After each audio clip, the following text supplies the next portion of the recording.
అందరికీ వందనాలండి.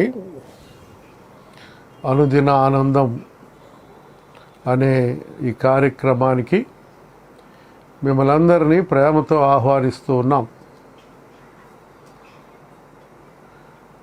ఈ సేవలో మీ ప్రార్థన సహాయాన్ని కోరుతున్నాం. మా కొరకు, దేవుని సంఘం కొరకు ప్రార్థనలో జ్ఞాపకం చేసుకోండి. మార్కు రాసిన సువార్త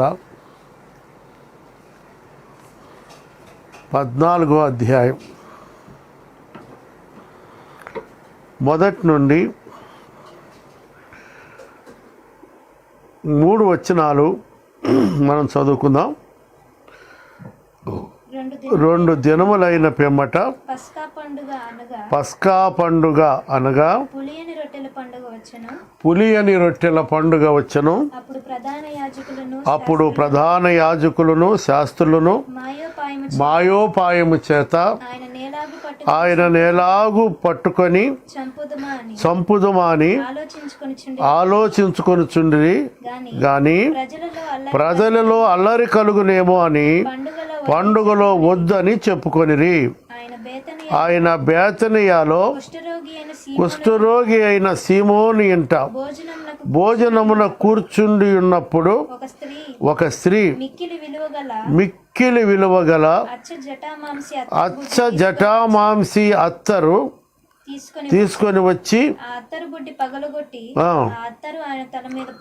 అత్తరు ఆయన తల మీద పోసెను. అయితే కొందరు కోపపడి ఈ అత్తరు ఇలాగు నష్టపరచనేలా, ఈ అత్తరు 300 దేనారముల కంటే ఎక్కువ వెలకు అమ్మి బీదలకి ఇవ్వచ్చునే అని చెప్పి ఆమెను గూర్చి సణుక్కొండ్రి. చిన్న ప్రార్థన చేద్దాం. మా ప్రేమ కలిగిన పరిశుద్ధుడు అయిన నీతిమంతుడు అయిన మా తండ్రి, పాపంతో నశించిపోవడం మీకు ఇష్టం లేక మా ఎడల మీరు చూపిన మహాప్రేమ ఎంత గొప్పది నాయన. నన్ను రక్షించావు, మమ్మల్ని రక్షించావు. ఇదిగో ఈ రాత్రి కూడా తిరిగి మీ పాదాల దగ్గరికి వస్తున్నాను. మీ దివ్యమైన ప్రేమ మా పట్ల కనపరిచి మీ దాసుని మీ సిలువ చాటును మరుగుపరిచి మాట్లాడండి. యేసు ప్రభు నామములో ప్రార్థించి అడిగి వేడుకుంటున్నాను తండ్రి, ఆమేన్. ఈ మార్కు సువార్తలో ఒక స్త్రీ కనపడుతూ ఉంది. ఆమె ప్రభు బేతనియాలో ఉన్న కుష్ఠరోగి అయిన సీమోను ఇంట భోజనానికి కూర్చున్నాడు అని రాయబడి ఉంది. తర్వాత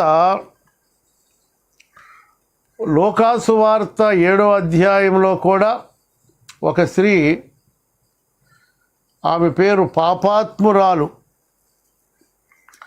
ఆమె ఆయన పాదాలకు కన్నీటితో తడిపి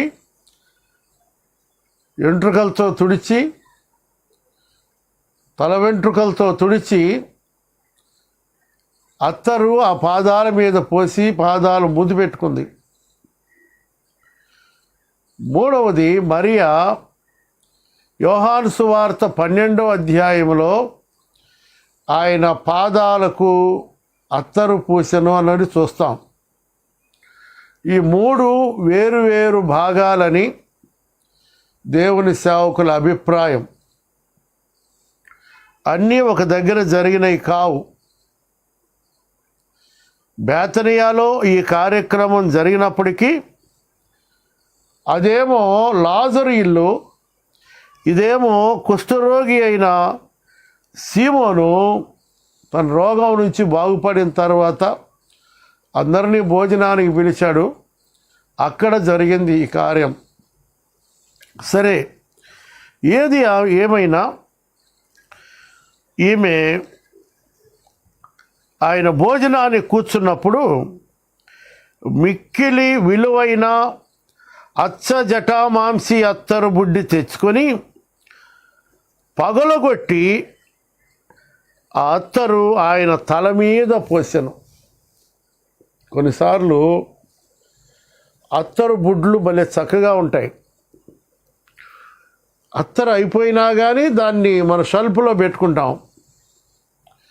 ఈమె ఒకవేళ ఈ బుడ్డి నా దగ్గర ఉంటే మనసు దీని మీద ఉండి ఇందులోదే కదా ఆయనకు పోసాను అనుకుంటుందేమోనని ఆయన్ని పగలగొట్టేసింది. పగలగొట్టి ఆయన తల మీద పోసింది. పోస్తే ప్రభు ఈమెను మెచ్చుకుంటూ ఈ అధ్యాయంలో 3 మాటలు చెప్పారు. 6వ వచనం, అందుకు యేసు ఇట్లా నేను ఈమె జోలి పోకుడి, మంచి కార్యము చేశాను, నా ఎడల మంచి కార్యము చేశాను. 2 14వ అధ్యాయం 8వ వచనం, ఈమె తన శక్తి కొలది చేసి నా భూస్థాపన నిమిత్తము నా శరీరమును ముందుగా అభిషేకించెను. 3వ మాట కూడా 8వ వచనములోనే భూస్థాపన నిమిత్తం అన్న మాట ఏంటంటే మంచి తరుణములో చేసింది, మంచి కార్యం చేసింది. ఆమె శక్తి కొలది చేసింది. ఆమె మంచి తరుణములో ఎప్పుడు చేయాలో అప్పుడే చేసింది. ఈ 3 విషయాలు నేను ఈ రాత్రి మీకు జ్ఞాపకం చేస్తాను. దేవునికి మనం చేసే ప్రతి పని, ప్రతి చిన్న కార్యమైనా ఆయన్ని సంతోషపరిచేదిగా ఉండాలి. ఏదో ఆయన దగ్గరికి వెళుతున్నాం, అబ్బాయి పాస్ అయ్యాడు, ఒక 100 రూపాయలు పలహారం తెచ్చి గుళ్ళో పంచుతున్నాం, లేకపోతే ఒక 100 రూపాయలు కానుకేస్తున్నాం. అమ్మ మా అబ్బాయి పాస్ అయినందుకు పలహారం కూడా పంచాం, కానుక కూడా వేసాం. కానీ నీవు నీ బిడ్డ విషయంలో సంతోషంగా ఉన్నావు, కానీ మీ విషయంలో దేవుడు సంతోషంగా ఉన్నాడా? ఆయన కొరకు చేసే ప్రతి పని ఆయన్ను సంతోషపరచాలి. ఈమె చేసిన పని ఆయన్ను సంతోషపరిచింది. దేవుడు మనల్ని ఎందుకు పిలిచాడు, ఎందుకు రక్షించాడు, ఎందుకు సంఘంలో ఉంచాడు, నేను కొన్ని మాటలు మీకు జ్ఞాపకం చేస్తాను. ఎందుకు దేవుడు నిన్ను నన్ను పిలిచాడో మొదటి మాట ఎఫెసీ పత్రిక 2వ అధ్యాయం 10వ వచనం, మరియు వాటి యందు మనం నడుచుకొనవలనని దేవుడు ముందుగా సిద్ధపరిచిన సత్క్రియలు చేయుటకై. చాలు, మనము సత్క్రియలు చేయడానికి ఆయన విషయంలో సత్క్రియలు చేయడానికి దేవుడు మనల్ని సిద్ధపరిచాడు. 2 తీతుకు రాసిన పత్రిక 2వ అధ్యాయం 14వ వచనం, ఆయన సమస్తమైన దుర్నీతి నుండి మనల్ని విమోచించి సత్క్రియల యందు ఆసక్తి కలిగి ఉండడానికి మనల్ని సిద్ధపరిచాడు. మనల్ని పిలవడంలో ఉన్న మొదటి కారణం సత్క్రియలు చేయడానికి. 2 సత్క్రియలు చేయడానికి ఆసక్తి కలిగి ఉండడానికి, మంచి క్రియలు. 3 మత్తయి సువార్త 5వ అధ్యాయం 16వ వచనం, మనుషులు మీ సత్క్రియలను చూసి పరలోకమందున్న దేవుణ్ణి మహిమపరచునట్లు. ఎందుకంటే మనం చేస్తున్న ఈ క్రియలను చూసి లోకం పరలోకమందున్న దేవుణ్ణి మహిమపరుచున్నట్లు లోకం మహిమపరచడానికి దేవుడు మనల్ని పిలిచాడు. ఒకటి, సత్క్రియలు చేయడానికి, సత్క్రియల యందు ఆసక్తి కలిగి ఉండడానికి. మనుషులు మనం సత్క్రియలను చూసి పరలోకమందున్న దేవుని మహిమపరచడానికి ఆయన మనల్ని పిలిచాడు. గుర్తుపెట్టుకోండి, నీవు సత్క్రియలు చేయాలి, మంచి క్రియలు చేయాలి. అందుకు నిన్ను నన్ను పిలిచింది. అందుకే ఆమెను గురించి చెప్తాడు, ఈమె నా ఎడల మంచి కార్యము చేసెను. ఈమె నా ఎడల మంచి కార్యము చేసెను అన్న దగ్గర, ఈమె అన్న దగ్గర మీ పేరు పెట్టుకోండి. మీ పేరు ఏదో, ఏ పేరైనా. దానియేలు నా ఎడల మంచి కార్యము చేసెను అని నా గురించి చెప్పగలడా? మీ పేరు పెట్టుకొని చదువుకుంటే మీ గురించి అయినా దేవుడు నా ఎడల మంచి కార్యం చేయగలడని చెప్పగలడా? ఆలోచించండి. ఈమె చేసిన మంచి కార్యం ఏంటంటే, ఆయన కుష్ఠరోగి అయిన సీమోని ఇంట భోజనానికి కూర్చున్నప్పుడు ఒక స్త్రీ మిక్కిలి విలువైన అచ్చ జటామాంసి అత్తరు బుడ్డి తీసుకొని వచ్చి ఆ అత్తరు బుడ్డి పగలగొట్టి ఆ అత్తరును ఆయన తల మీద పోసెను. ఆ అత్తరికి ఆయన ముందు విలువ లేదు. అత్తరు విలువైందే. అత్తరు కన్నా నా ప్రభు విలువైన వాడని ఆ అత్తరును ఆయన తల మీద పోసింది. ఒకటి. ఇక రెండవ మాట చెప్తాను. 14వ అధ్యాయం 8వ వచనం. ఈమె శక్తి కొలది చేసింది. ఎంతవరకు చేయగలదో అంతవరకు చేసింది. ఏదో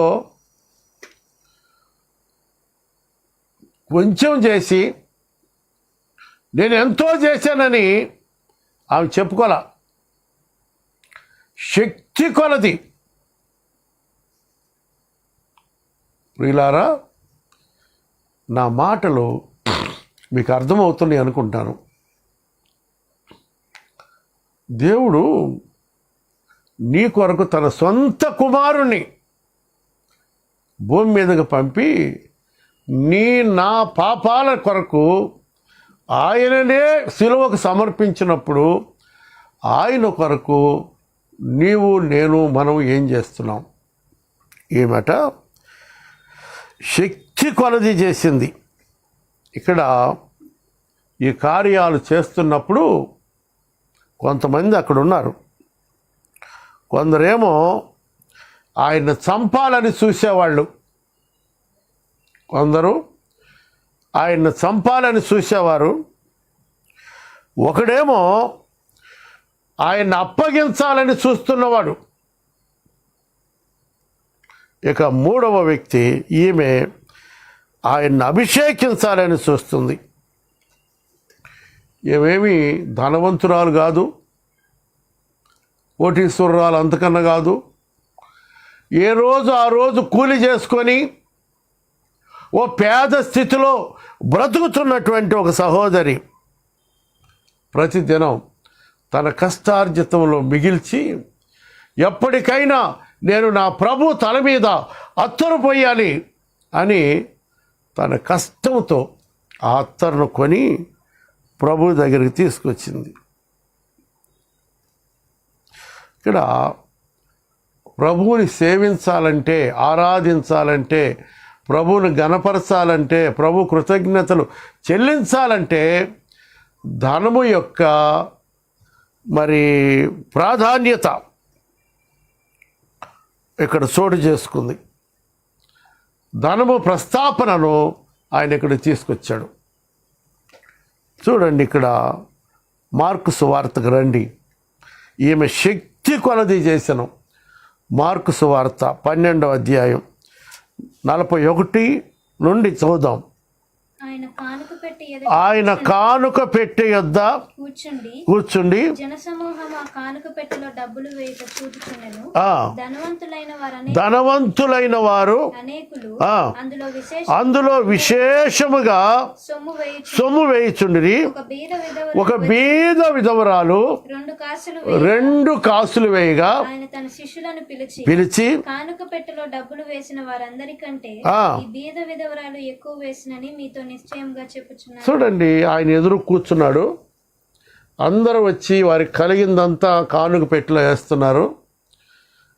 కానీ అక్కడ ఆమె కలిగింది, అందరేమో కలిగిన దానిలో నుండి వేశారు. అర్థం చేసుకోండి, ఈమెకి ఆ రోజుకి జీవనోపాధి ఆ 2 కాసులే. దేవుని మందిరానికి వచ్చాను, ప్రభు అక్కడ ఉన్నాడు. ప్రభువును సంపాదించుకోవాలంటే నా దగ్గర ఉన్నది ఏమీ లేకుండా ఖాళీ అయి అందులో వేయాలనుకుంది. చూస్తూ ఉన్నాడు. మానవుని యొక్క ఆంతర్యం ఎరిగిన వాడు ఆయన. 2 కాసులు అందులో వేసిందండి. ప్రభు హృదయం సంతోషంతో ఉప్పొంగింది. ఇలా రండి అని శిష్యుల్ని పిలిచాడు. ఏమని చూస్తున్నారే, వీళ్ళందరూ వారికి ఉన్న దానిలో నుండి ఆ పెట్టెలో వేశారు. ఈమె తన జీవనం అంతా వేసింది. చదవమ్మా మాట. వారందరూ తమకు కలిగిన సమృద్ధిలో నుండి వేసిరి గాని ఈమె తన లేమిలో తన లేమిలో తనకు కలిగినదంతయు అనగా తన జీవనమంతయు వేసిన. చూడండి, ఆమె కలిగింది, ఆమె జీవనం ఇంతే. ఇక అదంతా కూడా అందులో వేసింది. శక్తి కొలది చేయాలి దేవుని పని, దేవునికి ఇవ్వడం, దేవుని సన్నిధిలో దేవుని దగ్గర నుండి పొందుకునే మనం జీవనం అంతా. ఇంకొక మాట చెప్తాను. కొరింథీ 2వ పత్రిక 8వ అధ్యాయం 12వ వచనం. మొదట ఒకడు సిద్ధమైన మనసు కలిగి ఉంటే శక్తికి మించి కాదు గాని కలిమి కొలదియే ఇచ్చినది ప్రీతికరము. చూడండి, ఈయన ఇంకా బాగా రాశాడు. ఏమన్నాడంటే, ఒకడు మొదట ఏమై ఉండాలట? సిద్ధ మనసు కలిగి ఉండాలి. నేను ఇలా చేస్తాను. పాపం అపోస్తలుల కార్యం 5లోకి వెళితే అననీయ సపీరాలు ముందు సిద్ధంగానే ఉన్నారు. ఆ పొలం అమ్మక ముందు సిద్ధపడి, ఏమైనా సరే మన పొలం అమ్మి అన్నోళ్ళకి ఇచ్చేసి వారితోనే మన జీవనం గడిపేద్దాం అనుకున్నారు. ఆ కాసులు డబ్బంతా వచ్చింది. రాగానే కళ్ళు చెదిరిపోయినాయి. అది చూసిన వాళ్ళు అన్నారు, ఎవరన్నారో కానీ ఇద్దరిలో కొంత దాచుకోకపోతే ఎట్లా? మనకి ఎవరున్నారు వెనక ముందు? ఒకవేళ వీళ్ళు గనక తర్వాత జెండా ఎత్తేస్తే, వీళ్ళంతటి వాళ్ళు వెళ్ళిపోతే మన పరిస్థితి ఏంటని సాతాను వారి చెవి దగ్గర చెప్పగా వాళ్ళు ఇంతేనని అబద్ధం ఆడి వారు చచ్చిపోయినట్లుగా మనం చూస్తాం. ప్రియులారా, పౌలు బలి రాస్తాడు. ఒకడు ఎవరైనా సిద్ధ మనసు కలిగి ఉంటే శక్తికి మించి కాదు కానీ కలిమి కొలది ఇవ్వాలట. ఎంత ఉందో అంత కలిమిలో నీవెంత దేవునికి ఇవ్వాలనుకున్నావో అంత ఇవ్వాలి. అది శక్తి కొలది చేయడము అని అంటే మాసిదోనియా సంఘం అలా చేసింది. కనుక ఆ విధవరాలు అలాగే చేసింది, మాసిదోనియా సంఘం అలాగే చేసింది, ఆ స్త్రీ కూడా అలాగే చేసింది. ఇంకొక మాట కూడా చెప్తాను. లూకా సువార్త 8వ అధ్యాయం 1 నుండి 3 వచనాలు. వెంటనే ఆయన దేవుని రాజ్య సువార్తను తెలుపుచు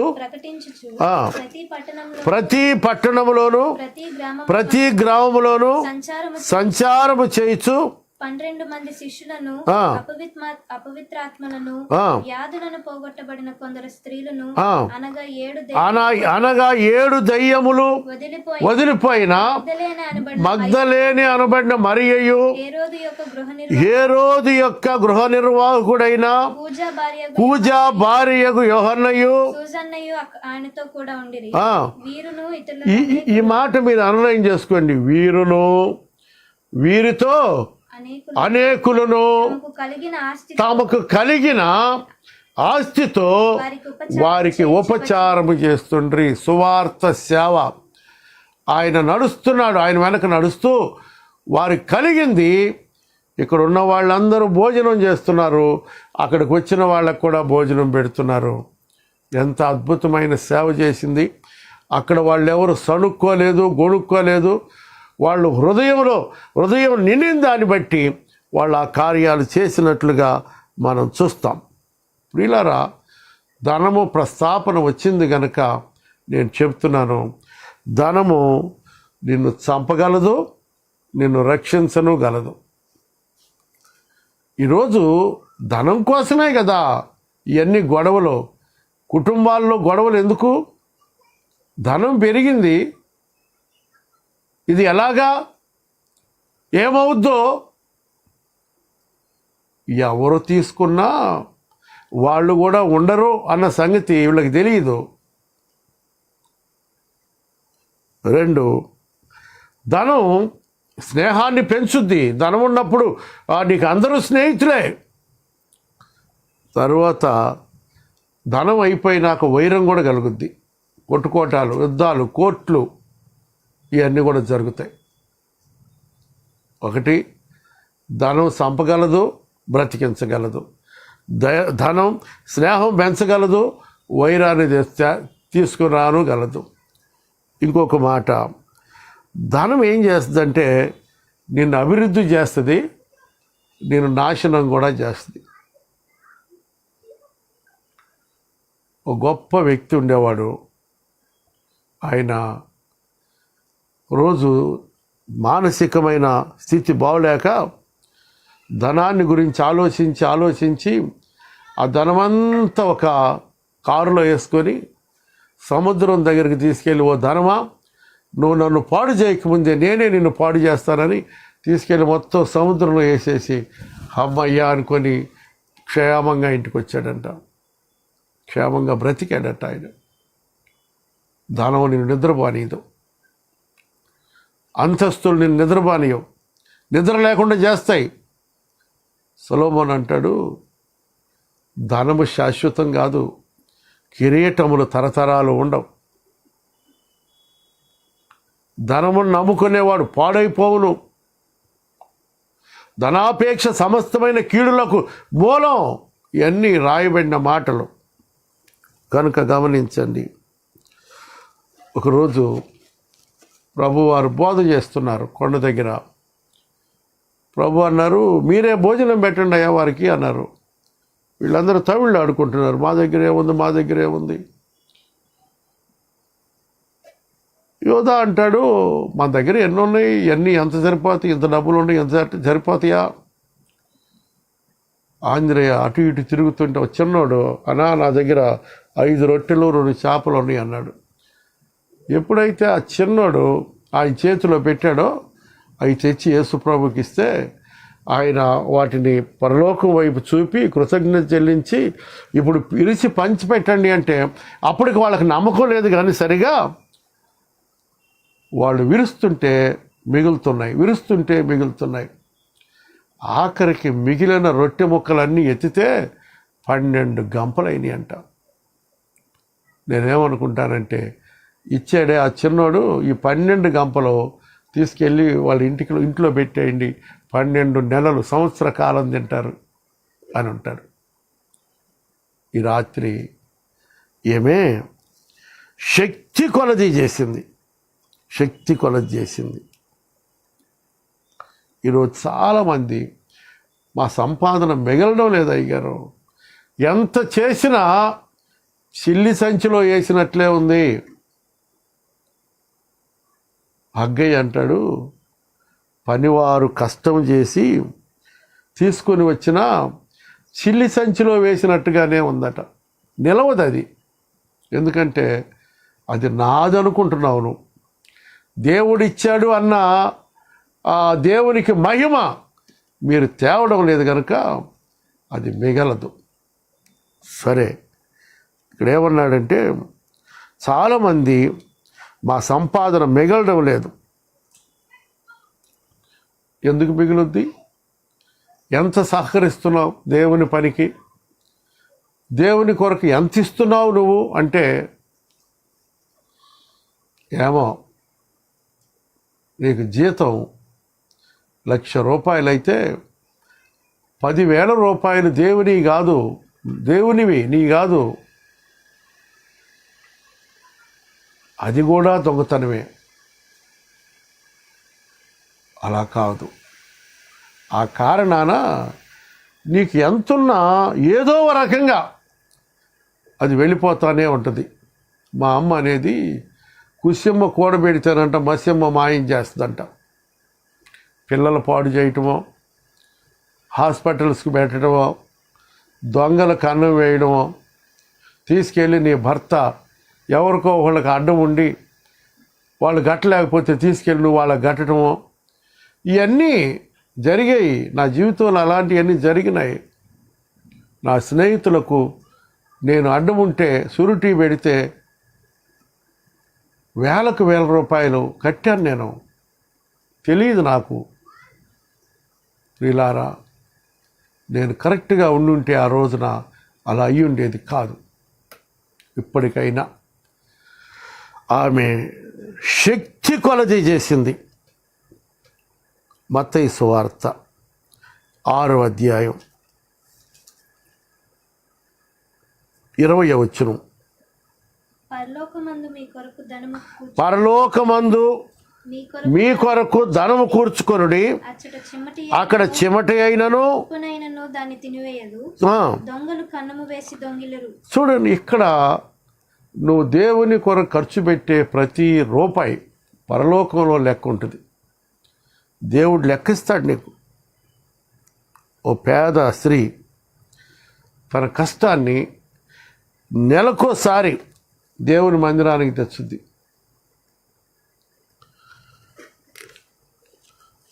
ఏమ్మా అని అంటే, అయ్యా ఈ నెలలో నేను పని చేస్తే ఇంత వచ్చిందయ్యా, దాంట్లో నేను దేవునికి ఇవ్వాలని ఇస్తున్నానయ్యా. ఎంత ఇస్తుందో తెలుసా? శక్తి కొలదిస్తుంది. ఇంట్లో కూలి పని, అంట్లు కడుక్కునే పని చేసే ఆమె శక్తి కొలది. మంచి చీరలు కట్టుద్ది. వృద్ధాప్యంలో ఎవరు లేకపోయినా ధీమాగా బతుకుద్ది. భలే సంతోషం అనిపిస్తుంది ఆమెను చూస్తే. ఉంచుకోమ్మా నువ్వు అని అంటే, వద్దా బాబు, దేవునికి ఇచ్చాయి బాబు. వెళ్ళారా, మీరు గమనించండి. మనం ఈ సంగతి తెలుసుకొని శక్తి కొలది వారు చేశారు కనుక మనం శక్తి కొలది చేయాలి. 1 మంచి కార్యం చేసింది, 2 శక్తి కొలది చేసింది, 3 8వ వచనంలోనే ఆయన ఏమంటాడంటే, ఈమె తమ శక్తి కొలది చేసి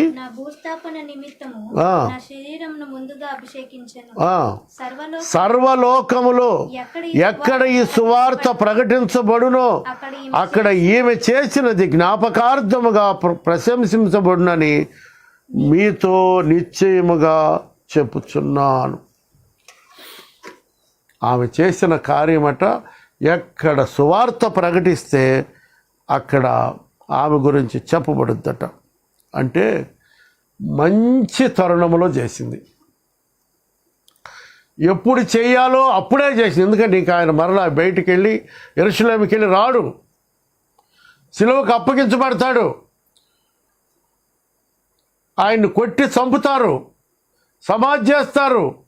ఈ సమయం పోయిందంటే ఇక రాదనుకొని ఆమె మంచి తరుణములో చేసింది.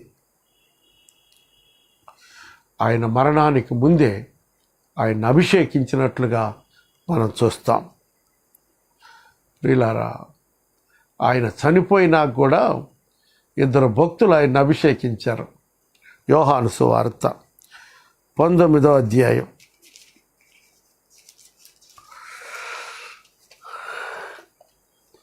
38వ వచనం. అటు తర్వాత యూదుల భయం వలన రహస్యముగా యేసు శిష్యుడైన అరిమతయి యోసేపు సెలవడిగను. పోయిను. మొదటి రాత్రి వేళ ఆయన యొద్దకు వచ్చిన నికోదేము కూడా బోళముతో కలిపిన అగరు రమారమి 150 సేర్లు ఎత్తుకొని వచ్చను. అంతట వారు యేసు దేహంను ఎత్తుకొని వచ్చి యూదుల పాతిపెట్టు మర్యాద చొప్పున సుగంధ ద్రవ్యములు దానికి పూసి నారబట్టలు చుట్టిరి. ఆయనను సిలువ వేసిన స్థలంలో ఒక తోట. చాలు. నికోదేము, అరిమతయి యోసేపు వీళ్ళిద్దరూ ఆయన చనిపోయినాక ఇద్దరు యూదులే. అరిమతయి అయితే సనహద్రిన్ సభలో సభ్యుడు. అలాంటి వాడు గవర్నర్ దగ్గరికి వెళ్ళి, పిలాతు నాకు యేసు దేహం కావాలి. ఎందుకయ్యా, ఏం చేసుకుంటావు, కావాలంతే. సరే, ఆ అధికారిని పెట్టి ఆ యేసు దేహాన్ని అంటే అతనికి ఇవ్వండి. ఆయన దింపుకుంటూ ఉండగా ఈ వృద్ధుడు 150 సేర్లు అగరు తీసుకొని అక్కడికి వచ్చారు. వీళ్ళిద్దరూ ఒకరొకరు చూసుకొని ఉంటారు, కౌగలించుకొని ఉంటారు, ఏడ్చుకొని ఉంటారు. ప్రభు చేతులు ఎలా చూసి ఉంటారు, ప్రభువా ఈ చేతులు రొట్టెలు పెట్టినాయి కదా, కుష్ఠవాన్ని ముట్టి స్వస్థపరిచినాయి కదా, ఈ చేతుల్లో ఎలాగా వాళ్ళు మేకులు కొట్టారు నాయన, ఎంత పరిశుద్ధమైన నీ ముఖం మీద ఎలా ఉమ్మూశారు నాయన, తల మీద ఎలా ముళ్ళ కిరీటం పెట్టారు, బంగారు పాదాల్లో మేకులు కొట్టడానికి వారికి ఎలా మనసు వచ్చింది నాయన అని వారు ఏడుస్తూ ఆ అగరును ఆయనకు పూసి కొత్త బట్టలో చుట్టి అరిమతయి యోసేపు తన కొరకు తొలిపించుకున్న రాతి సమాధిలో ఆయన్ని పెట్టారు. ఇలారా ఈరోజు మనం చూస్తున్నాం, రోజు చూసే విషయాలే. అనేక మంది బిడ్డలు తల్లిదండ్రులు ఉండగా వాళ్ళకి పట్టెడు అన్నం పెట్టడానికి నోసుకోవటంలా, వారు చచ్చినాక టపాకాయలు కాలుస్తున్నారు. నేను ఈ మధ్య మా బావమరిది చనిపోతే వెళితే, ఏమొద్దు ఈ కార్యక్రమాలు ఏం చేయకండి అంటే, చేయకపోతే ఎలా అండి, కుక్క చచ్చిందంట గోడ అవతల పారేశారంట, అంతేనా, చెయ్యాలండి. నేను అన్నా, నువ్వు చేయమన్నా ఆ అన్నవాడిని, నేనేం చేస్తాను, వాళ్ళు చెయ్యాలా, వాళ్ళు ఎక్కడ తెచ్చేస్తారు, పేదోళ్ళు. గమనించండి, వాళ్ళు ఉండగానే మనం వారిని ప్రేమించాలి, వారు ఉండగానే వారిని మనం అభిషేకించాలి, వారిని ఘనపరచాలి, వారిని ప్రేమించాలి. వారిని ప్రేమిస్తే నువ్వు దీర్ఘాయుష్మంతుడు అవుతావు, క్షేమం కలుగుద్ది, మేలు కలుగుద్ది. కాబట్టి ఈరోజు మనకి సంఘాన్ని గురించిన భారం ఉందా, కుటుంబాన్ని గురించిన భారం ఉందా అని ఆలోచించుకుంటే, ఇక్కడ ఏమి చేసిన కార్యాలు మళ్ళా నాతో మాట్లాడుతున్నాయి. ఆమె నా ఎడల మంచి కార్యం చేశాను, ఆమె శక్తి కొలది చేశాను, ఆమె మంచి తరుణంలో చేశాను. మంచి తరుణం. దేవుని సేవలో ఉన్న ప్రియమైన దేవుని బిడ్డలారా, దేవుని కొరకు నమ్మకంగా ఉండండి, ఆయన మెచ్చుకునేటట్లు మీరు ఉండండి. దేవుడు మిమ్మల్ని విడిచిపెట్టడం, అద్భుతాలు చేస్తాడు. ప్రార్థన చేద్దాం. ప్రేమ కలిగిన మా తండ్రి, ఈ రాత్రి ఈ సహోదరి శక్తి కొలది చేసింది, మంచి కార్యం చేసింది, చేయవలసిన సమయంలో చేసింది. మేము అలాగూ మీకు మహిమ తెచ్చేవారుగా మమ్మల్ని ఉంచమని మమ్మల్ని మీ చేతులకు అప్పగిస్తూ యేసు నామమున ప్రార్థిస్తున్నాము తండ్రి. ఆమేన్. అందరికి వందనాలండి. మీకు ఏదైనా ప్రార్థన అవసరత ఉంటే ఆ స్క్రీన్ మీద కనిపిస్తున్న నెంబర్కు ఫోన్ చేయండి. చాలామంది మన ప్రియులు చనిపోయారు, కొంతమంది హాస్పిటల్స్లో బాధపడుతున్నారు. వారందరి కొరకు ప్రార్థన చేస్తున్నాం. మీరు కూడా ప్రార్థన చేయండి. వందనాలు.